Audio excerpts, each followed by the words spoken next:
Senador Humberto Costa, eu vou convidar para se juntar a gente nessa conversa, para me ajudar, para nos ajudar, inclusive, nessa entrevista com o senhor, e também para fazer algumas observações, o doutor Marcos Caseiro. Eu não sei se o senhor o conhece, mas ele é um dos maiores epidemiologistas do Brasil, é livre docente em saúde pública e, entre outras coisas, fez a defesa mais contundente da vacina do Sputnik. Até o pessoal do consórcio Nordeste o procurou para que ele pudesse subsidiar, dar subsídios ao consórcio. Eu queria chamar o Caseiro, Dri, ele acho que já está aqui com a gente, podia abrir a câmera se não abriu ainda. E o Caseiro estava aqui falando comigo nos bastidores, senador, sobre sugestões em relação à questão da cloroquina. Então, Caseiro, seja bem-vindo. A Comunidade Fórum sempre te recebe de braços abertos. Bem, meninos. Você sabe o quão querido você é por todos nós aqui da Fórum. Obrigado. Dre, Renato, prazer em te ver. Senador, uma honra estar aqui com o senhor. Parabéns pelo seu trabalho lá. Eu sou aqui de Santos, sou um grande amigo e trabalhamos junto com o Quioro, certamente um amigo seu. Então, senador, eu só queria propor, eu enviei um material aí para o Renato. Eu tenho ouvido algumas coisas nessa CPI que tem me chamado muito a atenção. Uma das questões que mais me chamou a atenção na verdade, a qualidade das perguntas que são feitas, né? E a gente vê quando... Eu até anotei o nome de um médico lá, que o Otto Alencar, parece que é um médico lá da Bahia, né? O senador fez umas perguntas bastante pertinentes. E me parece, viu, senador, que eu enviei agora... O senhor é médico, né?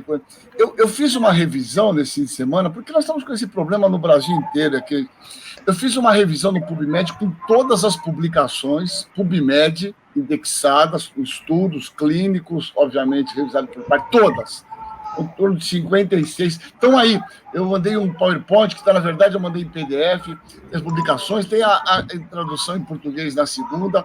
Então, é unânime, tem 6 publicações no New England, The Lancet, todas as revistas científicas do planeta. Nesse artigo também tem... Eu entrei em 60 ministérios da saúde do mundo inteiro, nenhum deles tem indicação desses medicamentos. Então, eu acho que é legal, me parece... O Caseiro está falando dos medicamentos que falam em cloroquina. Não é possível alguém, neste momento histórico, falar em cloroquina, não é possível. Né? Então, eu acho que a pergunta tem que ser simples e objetiva. Né? A gente tem um ministro que foi, olha só, esse cara foi presidente... da Sociedade Brasileira de Cardio. A cardio é uma disciplina que se baseia totalmente nas evidências que mudam. Então, a pergunta é muito simples para esses caras, né? O senhor acredita na ciência, nessas revistas aqui, New England, Lancet, né? JAMA, Annals of Internal Medicine? É isso, eu acho que nós temos saída. Porque nós continuamos nessa balela, nesse papo lá do presidente falando isso. Então, é uma coisa, viu, senador, eu vou estender, isso é uma coisa já resolvida para a medicina. Não é possível esses caras continuarem nessa história, pelo amor de Deus, né? A gente tem que avançar em outras coisas muito mais sérias, né?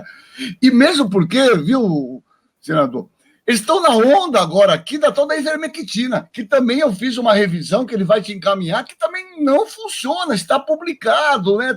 Então, senador, eu acho que isso tem que mostrar, falar, porque esses caras falam assim, eu vi ontem um senador lá do tal de Heinz, eu vi, fizemos um teste aqui na cidade de Quibrocó e funcionou.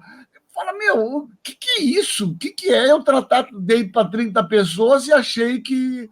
Então, eu acho que a gente tinha que ter um embasamento e falar, o senhor tem... Onde está publicado isso? Mostre para nós a publicação, que a ciência funciona assim. Mas é isso, viu, senador? Desculpa aqui minha veemência, é rápido. Não, eu vou lhe passar... eu vou lhe passar, senador. Eu vou lhe passar esse estudo do Caseiro. Eu botei aqui o meu e-mail e também o meu WhatsApp. Pode também mandar. Não é um estudo, é uma revisão de todos os artigos. O senhor vai ver que bonitinho. Tem lá a página principal, o link na segunda, e eu pus em amarelo. O estudo concluiu que não funciona para profilaxia, não funciona para paciente com quadro leve, moderado, grave, não funciona em nenhuma. Você vê que o mundo não fala mais nisso, isso é uma questão resolvida. É só aqui que continuam com essa história inacreditável, senador. É uma coisa inacreditável mesmo. Na verdade, eu até falei numa das conversas que a gente teve aqui, tem uma verdadeira, como o pessoal gosta de falar muito hoje, tem uma narrativa, né? Na verdade, a doença é uma doença ou que não existe, ou que é uma doença fácil de você fazer controle, até se você deixar todo mundo se contaminar, é bom, resolve, não é? Na verdade, os que acham que a doença existe, acham que ela foi produzida em laboratório para que a China pudesse fazer uma disputa geopolítica com o resto do mundo, não é? E passasse a ocupar uma posição de predominância. Para essa conspiração, essa grande teoria da conspiração dar certo, para as pessoas aceitarem, tem sempre aquele ingrediente que diz o seguinte: tem uma solução fácil, né, que está para acesso de todo mundo, mas que todo mundo está combatendo, porque aí entra outra teoria da conspiração. Os laboratórios querem vender vacina. Então é uma verdadeira loucura. Claro, em nenhum lugar do mundo está se discutindo. Por que está toda hora na CPI? Porque, para nós, jamais a política pública podia envolver uma coisa como essa. Isso é criminoso, na verdade, não é? Então, quando a gente puxa esse assunto para dizer do crime, aí eles entram para defender o uso. É um negócio de louco. Mas, enfim, é o Brasil que a gente está vivendo hoje, na verdade, né? A verdade, né, senador, me parece que isso foi uma onda, né, desse bolsonarismo em 2018. Inclusive, contra a minha vontade, saímos de uma chapa aqui para o CREMESP. Olha só a chapa aí, o professor Marcos Boulos, o pai do Boulos, professor Vecina, e todos. E levamos um cacete, porque entrou os bolsonaristas lá, né, que falavam: olha, vamos mudar tudo aqui, vamos, né, pôr a ordem. Isso foi no Conselho Federal também, isso foi uma enxurrada. E a gente está vendo, né, senador, a qualidade das pessoas que perguntam, um negócio horroroso. As pessoas não sabem o que falam, eles não sabem o que falar. Eu concordo com o senhor, na verdade, é uma coisa distópica, porque eu estava comentando com o Vai. Você pega os trabalhos científicos, só estuda. Nossa vida, você pega a Nature, ele mostrou claramente, pela sequência, que não tem como esse vírus ser fabricado. Esse vírus é um vírus evolutivo que está lá, que já circulava em morcegos, que nós não temos talvez um hospedeiro intermediário ainda, mas não tem como. Mas é incrível, eles não continuam nessa história. O vírus da China, né, que é uma coisa que causa uma irritação profunda a mim, por exemplo, né? É o que eu falo, vamos começar a chamar o HIV de vírus africano, vamos começar a chamar o vírus da dengue de vírus asiático. É uma coisa que não completamente desproporcional, né? Mas eu concordo com o senhor, realmente eu acho que está difícil de conversar, porque quando você trabalha com gente no nível cultural deste, você não gasta a sua energia, né, senador, que não tem como modificar, né? É uma coisa mesmo de doutrina, eu diria, né? Você falou bem, e tem uma outra coisa grave, que é essa coisa da ivermectina, né?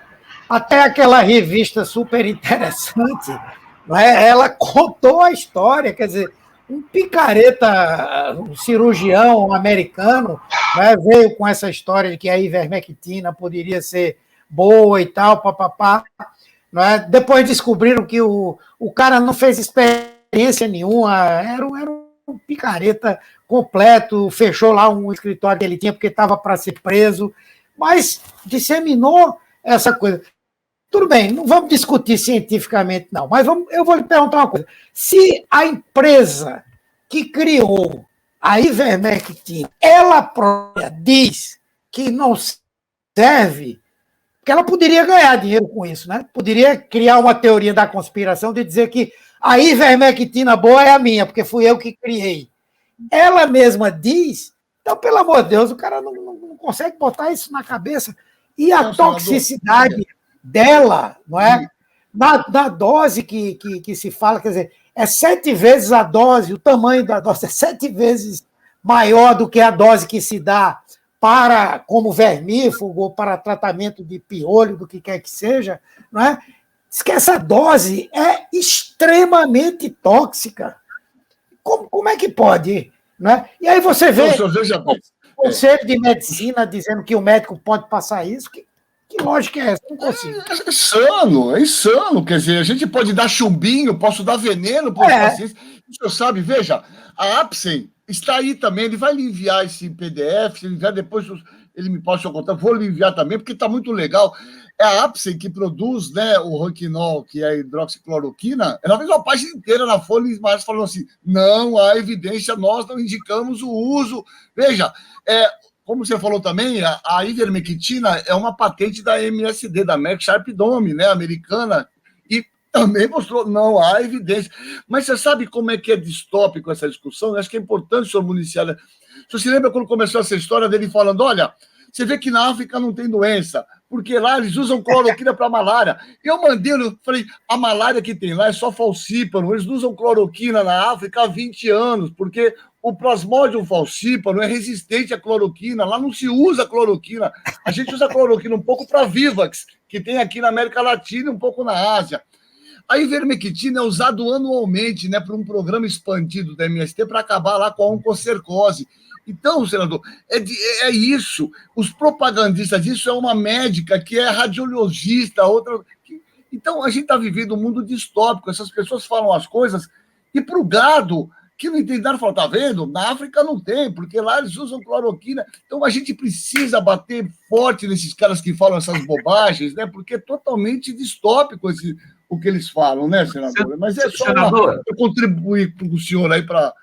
Deixa eu colocar uma pimenta nisso daí. Não é o essa primeira fase da CPI está me parecendo muito a discussão sobre essa questão do tratamento precoce. Parece que esse é o grande lance que pode levar o Bolsonaro aí a ser responsabilizado. O senhor tem essa mesma sensação? Não é o caso de levar pessoas com essa qualidade do caseiro para discutir lá dentro, tecnicamente, com esses falsários, esses salafrários que ficam difundindo o uso desse medicamento precoce, por um debate público de um caseiro com um médico safado desses que fica defendendo? Não, isso vai ter. Eu não acho que vai ser por aí que a gente vai... Nós vamos juntar mais crimes de responsabilidade. Mas eu já disse para você também na outra live que não vai ser a CPI que vai garantir o impeachment. Né? O impeachment, se vier a acontecer, ele depende de uma correlação de forças dentro do Congresso, na sociedade, mobilização social. Mas, com certeza, nós vamos agregar mais fatos onde se... Tentar o fogo, né?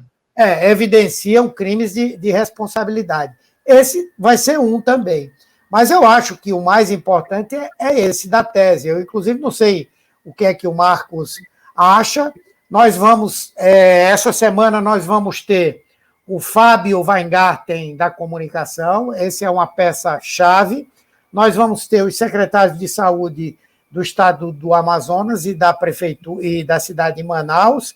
Nós vamos ter Butantan, vamos ter o Farmanguinhos e acho que a Sputnik ou a Pfizer. E vamos ter o presidente da Anvisa. Mas, passada essa primeira fase, nós vamos abrir para que a comunidade acadêmica fale sobre a condução do governo dessa pandemia. Então, nós vamos ter discussão sobre a questão de cloroquina e ivermectina, porque o governo adotou como uma política, mesmo que informalmente, e olha, não foi informalmente, foi formalmente, mas mesmo que eles fiquem o tempo inteiro, foi adotado como uma política, a postura do governo em relação às medidas de isolamento social, da questão de utilização de máscara, de execução orçamentária, tudo isso vai ser objeto de discussão e, em boa parte disso, o mundo acadêmico vai participar lá, porque nós queremos fazer essa confrontação também. Né? Não, senador, deixa eu falar. Isso é só rapidamente, acabou na cloroquina, mas queria só lhe perguntar uma coisa. Isso aí, se o cara falar isso até março do ano passado, que eu falei, então, a gente estava naquele momento novo, mas quando começaram a sair os primeiros estudos, é assim que nós fazemos ciência, com ensaio clínico randomizado, é o padrão ouro, bom, mas aí não vamos discutir. Mas uma outra coisa que me pareceu bastante intrigante foi aquela fala, viu, o senador, esse cara acho que tinha que ser convocado para a CPI, do vice-prefeito de Manaus, né, que saiu atirando, né, falando que inclusive numa conversa, não sei se você viu isso, Rovai, ele falando que, na verdade, quiseram fazer um laboratório mesmo de fazer a ideia da imunidade em rebanho, né, que não se usa mais, é uma imunidade coletiva. Então, veja a seriedade disso. Falou, olha, vamos deixar aqui abrir tudo mesmo para ver o que vai acontecer. E veja a tragédia que aconteceu, né, em Manaus. E viu, senador, a tragédia lá não é só local, porque, na verdade, eles tinham já em janeiro a ideia daquele 14 de janeiro, nunca vou me esquecer desse dia, porque 14 de dezembro é meu aniversário, vamos esquecer. Aliás, dia do aniversário da grande presidenta Dilma, 14 de dezembro, é o dia do meu aniversário também. 14 de janeiro foi o dia que faltou oxigênio, né? Um dia que a gente tem que todo ano lembrar disso. E na verdade, já estava circulando aquela cepa P1, que é uma cepa muito de preocupação, que hoje é 90% do território nacional, essa P1. E o que os caras fizeram? Em vez de isolar, usar os hospitais do Exército, só tem Exército lá em Manaus, eles pegaram as pessoas e levaram para o Brasil inteiro, eles espalharam essa cepa P1, quer dizer, é uma sequência de barbaridade. Quer dizer, primeiro deixaram o vírus se alastrar, e depois pegaram as pessoas e levaram circulando um vírus de preocupação para o Brasil inteiro, espalharam o vírus. Então, todo esse conjunto de coisas é muito sério. Me parece, senador, que é essa questão. E a mais feroz, eu acho que é aquele representante da Pfizer, que eu não sei até que ponto vão conseguir espremer ele, que se ele falar, nós viemos aqui em setembro, está escrito, oferecemos 70 milhões de vacina. E a fala dele nós temos, não vou comprar. Aí não tem, eu acho que não tem mais o que falar, né, o senador? E o que nós precisamos mais, não é verdade? Com certeza, com certeza. Aí tem que ir essas mortes nas costas dele, não tem outro caminho. Quando né? que o representante da Pfizer vai, Humberto? Eu acredito que na semana que vem, no máximo na outra. Acho que é semana que vem. Esse vai ser um dia interessante lá, né? Perfeito. Tride Lourenço, comentários? Tem aqui, tem vários comentários aqui. O Cláudio Alves diz, senador, daqui a pouco vão recomendar a cocaína para o tratamento da Covid. Aqueles 39 quilos deveriam ser para isso, né? Quem se lembra, né, daqueles 39 quilos?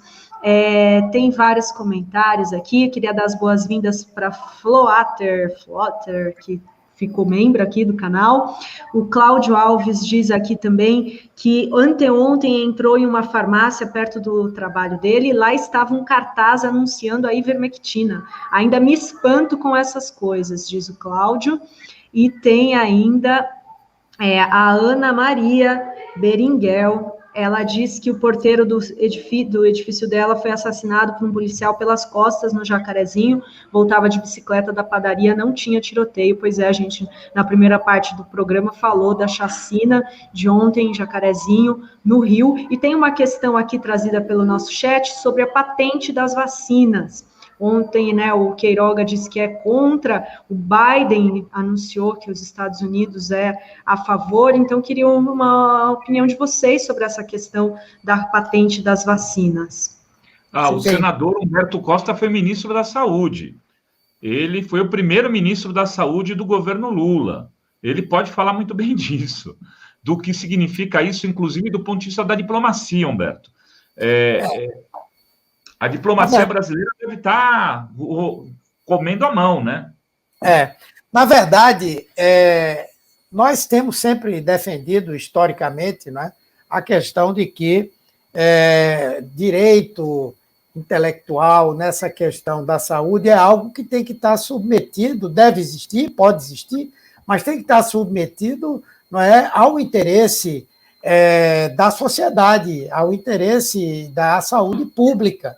Por isso, o Brasil foi signatário de diversos documentos que questionaram a forma como o desenho da propriedade intelectual estava feito lá atrás, quando a OMC começou a debater.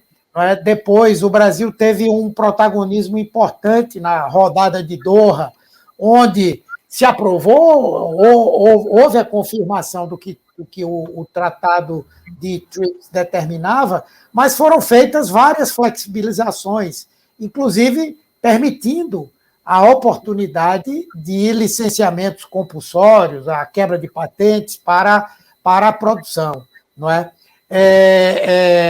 E o Brasil sempre se caracterizou por defender, mesmo sendo um país que sempre teve condição de comprar os medicamentos, as vacinas, inclusive para a AIDS. Houve momentos, sim, em que o programa da AIDS teve o risco de não ser mais autossustentável. E aí, em 2007, quando o Temporão era ministro, no segundo governo Lula, houve, sim, um licenciamento compulsório de um antirretroviral, que, inclusive, foi produzido em Pernambuco, no laboratório do LAFEP. Não é? Numa situação como essa, sem dúvida que é de interesse mundial que você tenha uma quebra, nem que seja temporária, das patentes, para você poder fazer chegar a 7 bilhões de pessoas, não é? Ou 8 bilhões, o número de habitantes do mundo, a possibilidade de terem acesso à vacina. Até porque isso é fundamental para a segurança do resto do mundo. Nós estamos vendo a capacidade que esse vírus tem de produzir variantes, mutações, enfim, não é? Então, vacinar todo mundo é importante para o mundo. E aí o Brasil, que faz parte do BRICS, na verdade, só Brasil e África do Sul, no BRICS, não produzem vacinas para coronavírus. Veja que coisa, o Brasil que tinha uma tradição também na produção de insumos, enfim, não é? Diante de uma demanda da Índia e da África do Sul, verbalizando o pensamento de mais de 60 países, o Brasil disse que não era a favor. Quebra uma posição histórica que vem de antes do governo Fernando Henrique Cardoso, né? Então, nós ficamos atrás do governo americano, que é o país que tem a maior parte das patentes, né? É lógico que o Biden deve estar pensando também nisso. Se não vacinar o mundo todo, daqui a pouco ninguém controla esse negócio, volta novamente.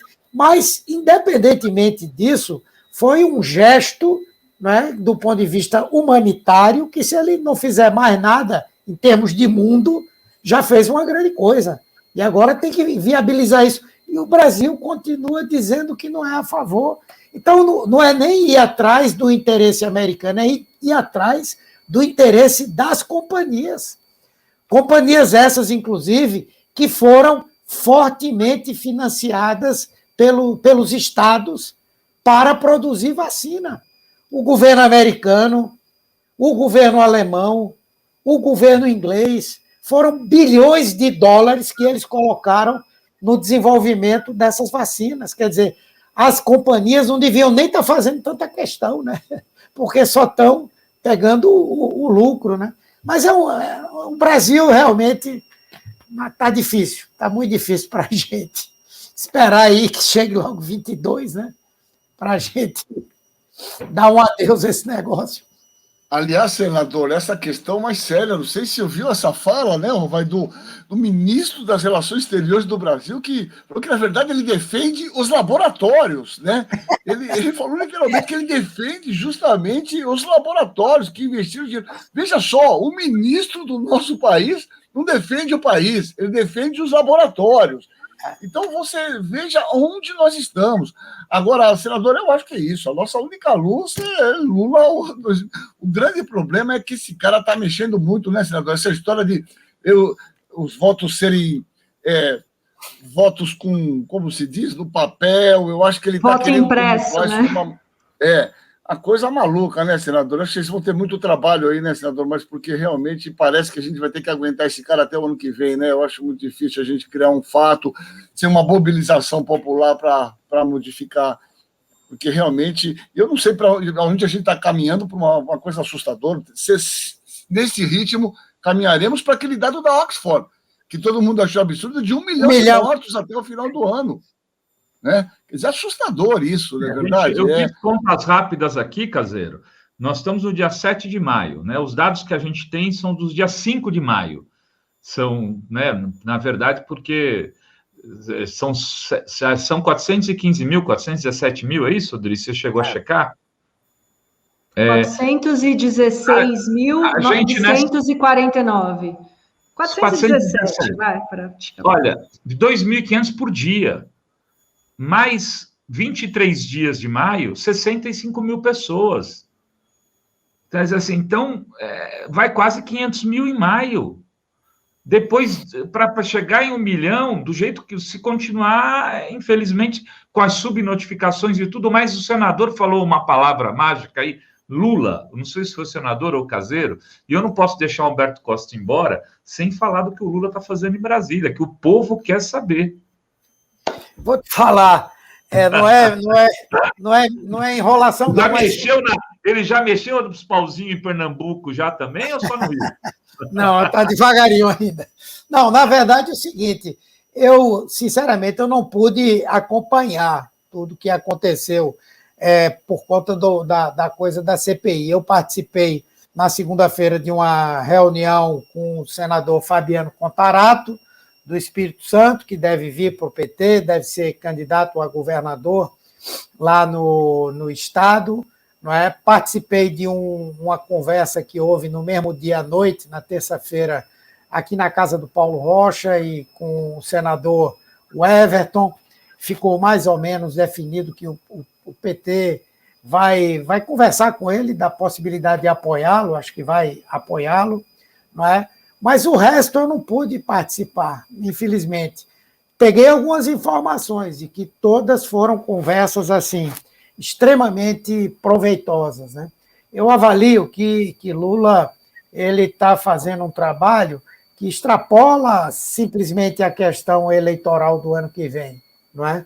Eu tenho a impressão que ele está fazendo conversas que vão ser importantes depois para a sustentação do governo e para a tentativa de se fazerem algumas mudanças mais substanciais. Eu vi o discurso dele assim, querendo fazer, se for eleito, se for candidato, fazer um governo que implique em algumas mudanças mais estruturais, né? Isso não é fácil sem você ter um respaldo, um apoio, principalmente com essa elite que a gente tem aqui no Brasil, né? Perfeito. Dri de Lorenzo, o senador deve também estar... O horário já deve ter chegado aí, né? Não estou querendo ler... Mas uma última lida aí, antes de o senhor sair. Tem aqui um superchat. Uma comissão da Câmara agora está transmitindo uma sessão com médicos e infectologistas falando bem da cloroquina e ivermectina. Olha só que absurdo, né? Na Câmara. Eu queria só para, então, passar para o Humberto já suas considerações finais. A gente ainda tem aí uns minutinhos para tirar algumas dúvidas da galera que está aqui acompanhando, tem perguntas para o Caseiro, então a gente segue. Eu queria passar, então, para o Humberto deixar as suas considerações finais, e só uma última, o que você achou dessa desculpa do Pazuello de não ir na CPI, né, de adiar para dia 19? Esse vai ser uma confusão grande aí.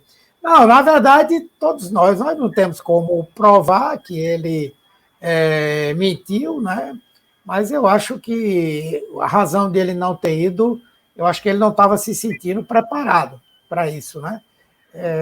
As coisas que rolaram por aí pela imprensa, de que ele foi chamado para fazer um media training, no meio do media training, terminou brigando com os caras que estavam fazendo o media training. Acho que ele pensou que já era o interrogatório mesmo. Então, aí parece que disseram, vamos dar um tempo mais. Eu não sei como vai ser. Eu não acredito que ele tenha tido realmente esse contato, mas nós vamos aguardar. Ele ficou na pior situação, inclusive, porque como ele era o do meio, o que veio depois dele fez uma fala ontem, o tempo inteiro se desvinculando de qualquer coisa do que aconteceu. Não defendeu a gestão dele. Os que vieram antes não podiam também fazer julgamento da gestão dele a partir da visão do Ministério. Podiam julgar como nós todos estamos julgando, né? Então, ele ficou numa situação que eu acho difícil, eu acho que foi pior para ele, né? E daqui a uns 15, 20 dias ele deve estar por lá para a gente fazer essa discussão.